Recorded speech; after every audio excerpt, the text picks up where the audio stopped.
আসসালামু আলাইকুম guys, welcome back to our YouTube channel. আজকে কি? আজকে হচ্ছে এক জায়গায় ঘুরতে আসছি এবং আজকে খাওয়া হবে ফুচকা। কারণ আজকে হলো ঈদ, তো আমরা আমাদের এলাকায় একটা জায়গায় যাচ্ছি। 50 টাকা করে সালামি পেয়েছি সবার কাছ থেকে, আরো টাকা আছে ব্যাগে ছেড়ে দিচ্ছি। তো আর কাম এইগুলো গাইস, ঈদের দিন তো আমরা যে জায়গায় যাচ্ছি ওই জায়গায় দিয়ে একদম ব্লগ বানাচ্ছি। তো গাইস দেখেন, যাওয়ার পথে ওর বিটলামি দেখো, মানে ওর পায়জামি, ওর বিটলামি আর শেষ হয় না। গাইস, এটা আমরা কোন জায়গায় বললাম, জঙ্গল আর জঙ্গল ভাই, পুরাই জঙ্গল। রাখো, ওটা কি জায়গায় সামনে? আরে এমনি ফাইজলামি করতেছি গাইস।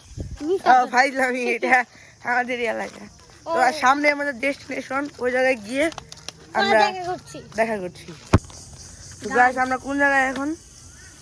এই জায়গায় অনেক আগে 1900 কটকটি সালে কি বলা, মানে আমার বাপ দাদার মানে আমাদের অনেক বড় একটা টাওয়ার আছিল, যে জায়গায় 100 জনের মতো বসা যেত। মানে ছোট দেখলে কি অনেক জন বসা যেত। আমাদের ডেস্টিনেশন সামনেই, তো ওখানে গিয়ে তারপরে দেখা হচ্ছে। তো গাইস, আমরা পৌঁছে গিয়েছি আমাদের ওই সেই ঐতিহ্যবাহী জায়গায়। ঘরটা অনেক সুন্দর, না আমাদের এলাকায় অনেক ফেমাস একটা ঘর এটা। এবারে টয়লেটটা নাকি সুন্দর, হ্যাঁ এই জায়গার বাথরুমও নাকি অনেক সুন্দর। ওই কইতেছে গোসল করতেছে। আরে পুরো সুন্দর, একদম ফাঁকা। এটাই কেউ গোসল যদি করে, কেউ যদি দেখে ফেলে, তো এখন দেখে এই যে বেসিন চলে না কেন? এটা কি? ঘরটা অনেক সুন্দর। গাইস দেখেন, আমাদের এত বড় একটা বাড়ি, এই জায়গায় এসব ফকিন্নিরা কি করে আমরা তো বুঝতেছি না। এসব ফকিন্নিরা যাই কি করে আল্লাহই জানে। বাদ দাও। এ ভাই, তুই কিসের উপর বসে আছিস? এটা আমার বাপ দাদার জমি, এই একমাত্র জমি। এনে আমি সারা রাত ঘুমাই, মজা লাইতেছে গাইস। আমি আপনাকে এটা সত্য কথা একটা কাহিনী বলি। এই গাছটা ছিল অনেক বড়, এই দেখেন এটার গোড়া। এই গাছটা ঝড়িতে ভাঙ্গা পড়ছিল একদিন, এমন ঝড়ি আইছিল। এটা হলো রিয়েল ঘটনা। আমি তো জন্ম হইনি। তখন তোমার জন্ম হয় নাই। হয়েছে কিন্তু 1 বছর। না, জন্ম হয় নাই তোমার। 1 বছর। আর আমার তখন 4 বছর, 5 বছর, আমার 5 বছর তখন এই কাহিনীটা ঘটছে। সেইটাই তো আমরা এখন যাব মোড় দেখতে। কি কস, মোড় দেখতে যাবি?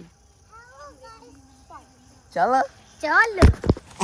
গাইস, আসছিলাম মোড় দেখতে, কিন্তু আমাদের ভাগ্য এত খারাপ যে মোর হবে ঘরের ভিতরে। আমরা বম ফুটাইতেছে। আরে দৌড় রান। গাইস, ওই জায়গায় গিয়ে দেখে করছি আপনাদের সাথে। গাইস, আমাদের ভাগ্যটা এত খারাপ যে আম্মু বম ফুটাইতেই দিতেছে না, দেখতেও দিতেছে না। কপাল অনেক খারাপ। এখন আমরা কই যাবো? ফুচকা। তো ডাইরেক্ট ফুচকার দোকানে গিয়ে দেখা করছি। গাইস, এই কলের পানি যে ঠান্ডা। ও মাই গড, এটা হলো আমাদের যে ঐতিহ্যবাহী বাগানের একটা কল। মানে এই জায়গায় গরমকাল হোক শীতকাল হোক, অল টাইম বরফের মতো ঠান্ডা পানি।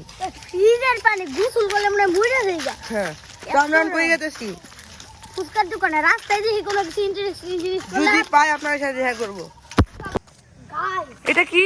এটা হোটেল।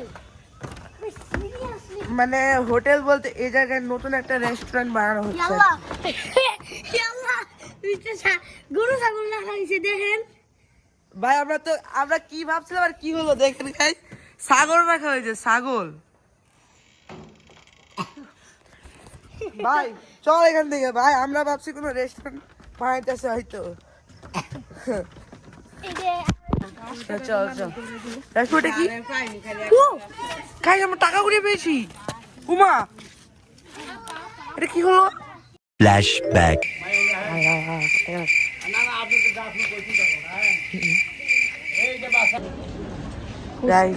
ফুচকার দোকানে বসছি আমরা। প্রচুর ভিড়, প্রচুর প্রচুর ভিড়। তো আমরা কথা বলতে একটু সমস্যা হইল। ফুচকা আসলে আপনাদেরকে দেখাচ্ছি। গাইস ফুচকা খাওয়া শুরু করতেছি। ফুচকা আইসা পড়ছে। একটা বাইট নে। নে তুই নে। কেমন? হ্যাঁ?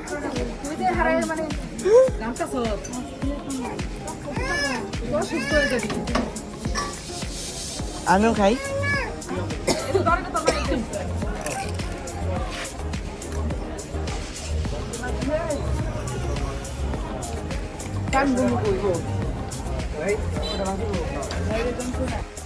তো গাইস ফুচকা খেয়ে আসার পর আমাদের গায়ে একটু শক্তি ছিল না, তো আমরা আইসা যে ড্রেস চেঞ্জ করলাম, ওই ড্রেস চেঞ্জ যে করে আমি নাই। লাচ্ছি। তো আজকের জন্য এই পর্যন্তই। তো দেখা হবে আগামী ব্লগে। আসসালামু আলাইকুম। কস্তাকে কিরে ক সালাম আলাইকুম। Okay bye bye.